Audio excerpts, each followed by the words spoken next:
एक व्यक्ति का सपना था कि भारत एक बार फिर अपने स्वाभिमान पर जिए, अपने संस्कारों और स्वदेशी के साथ। एक व्यक्ति जो अपनी ज़िंदगी का हर पल देश के लिए अर्पण कर गया और जिसका जीवन एक मिसाल है राष्ट्रीय गर्व का।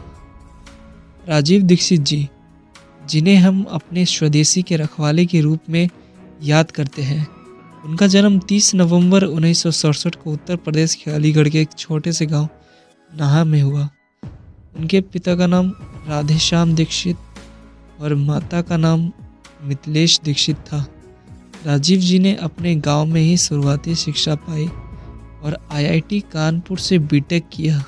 अपने प्रभावित करने वाले काम और काबिलियत के कारण उन्होंने council of scientific and industrial research CSIR में कुछ बड़े प्रोजेक्ट्स पर काम किया और भारत के विज्ञान जगत में अपना योगदान दिया। कहा जाता है कि उन्होंने डॉक्टर APJ अब्दुल कलाम के साथ कुछ प्रमुख प्रोजेक्ट्स पर भी काम किया और फ्रांस के टेलीकम्युनिकेशन सेंटर में भी रिसर्च पेपर्स पढ़ने का उन्हें मौका मिला।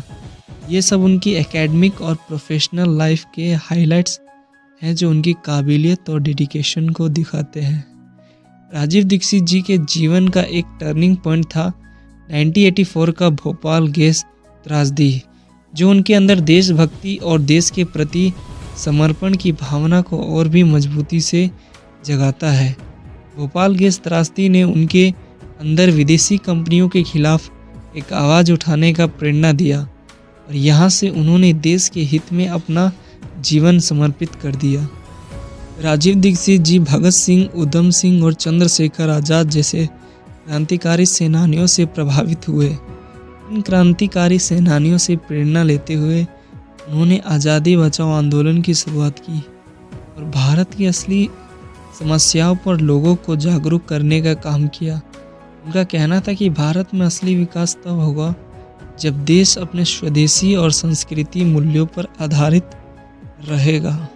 राजीव दीक्षित जी ने भारत के गांव-गांव और शहर-शहर में घूमकर स्वदेशी का संदेश देना शुरू किया और अनुमानित तौर पर 30,000 से ज़्यादा व्याख्यान दिए। लोग उनके विचार सुनते ही प्रभावित हो जाते थे और ये भी कहा जाता है कि उन्होंने देश के लोगों तक स्वदेशी का संदेश पहुंचाने में सकारात्मक योगदान दिया।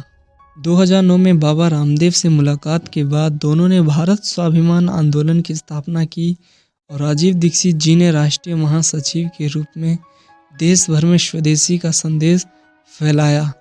उनके व्याख्यान आस्था चैनल पर आने लगे और घर घर में लोग उनके संदेश से प्रभावित हुए। लेकिन नवंबर 2010 में भिलाई में उनका स्वास्थ्य अचानक बिगड़ गया और उन्हें अपोलो हॉस्पिटल ले जाया गया। रात में उनका निधन हो गया।